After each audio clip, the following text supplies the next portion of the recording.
Hi everyone, my name is Carrie and I'm going to be teaching you about one of my favorite childhood pastimes. This is something that was thought back to around the 17th century. It gained popularity in the 1950s here in the United States and in England, and it goes by many names. This is known as the origami fortune teller. It's also known as a cootie catcher, the chatterbox, or even a salt cellar, because people used to flip them upside down and place salt and candies in the little divots in the back. So there's a lot of different methods you can use to make this, but it is going to take a few different supplies. So the first thing that you're going to need is going to be some plain paper, and this is just regular computer paper. I have a pencil that's sharpened. I have a pair of scissors. And I have an array of colored pencils here on the front of the work surface I have. So these are all the items that you're going to need, and let's get started. So the first thing I do is I take my piece of paper and I make sure it's on a flat surface.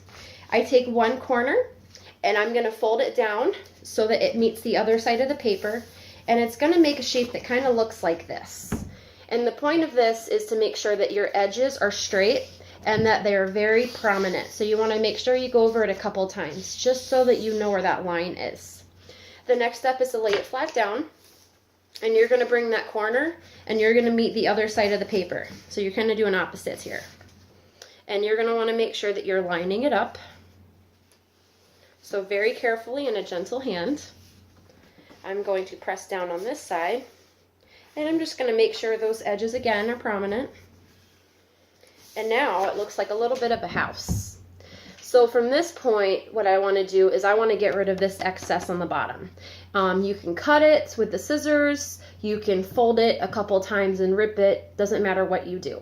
I will use scissors, and I'm not the best with them, so I'm going to try and make sure the edge is straight. So I'm going to lay this down, I'm going to lay it on the opposite side so that the back side doesn't have that flap.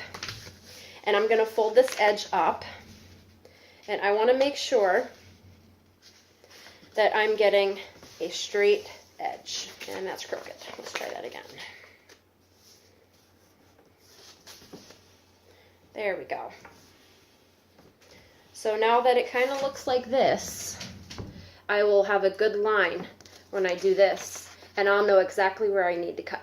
The end result is a triangle.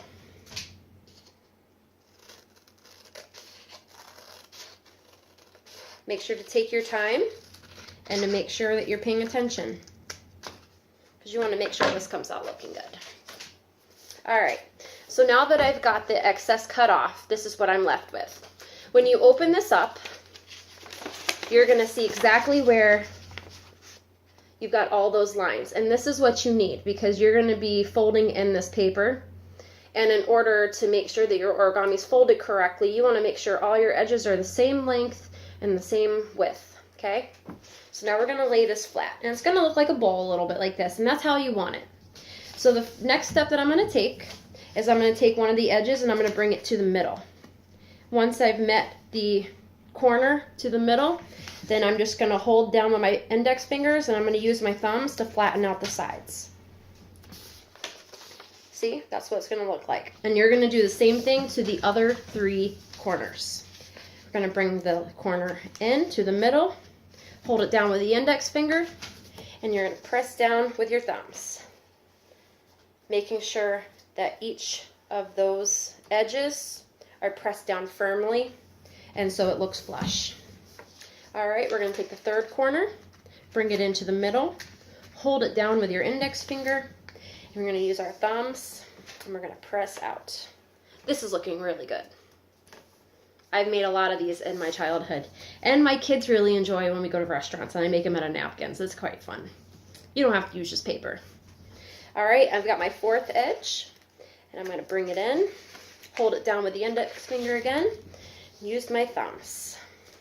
So now that I've gotten that, this is what it's going to look like. And the next part of the folding, you're going to want to make sure that these edges are face down. So we're going to lay this down onto the table, we're going to flatten it out, and we're going to do the same thing that we did with the other four corners to this, because it's going to fold in.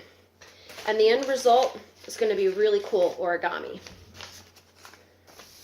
So we're going to take the corner, press it in, hold it with the index finger, and press out with our thumbs. When you do this to each edge, pressing down helps it keep its form. It also makes it look nice because you want to make sure that this thing is looking the best. Almost done. My favorite part about making the fortune teller is decorating it. You can use stickers, you can use markers, colored pencils, crayons, anything. So this is what it's going to look like. You've got this edge and you've got this edge. The part that's flapping out is what you want to face down. The next step is going to be to fold this in half, and you can fold it whatever way you want to, but I prefer to fold it up so that I'm left with this. This is where the fun part comes in. Oh no! I messed that up. I take it back.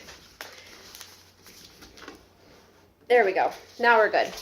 So these little flaps are where we're going to make sure that it folds out so that we can put our fingers on it. So with a very gentle hand, so you don't rip the paper, you're going to put your fingers, kind of like you're pinching, into these edges so that you can start building the origami. And then you're going to take your other two fingers and push them up.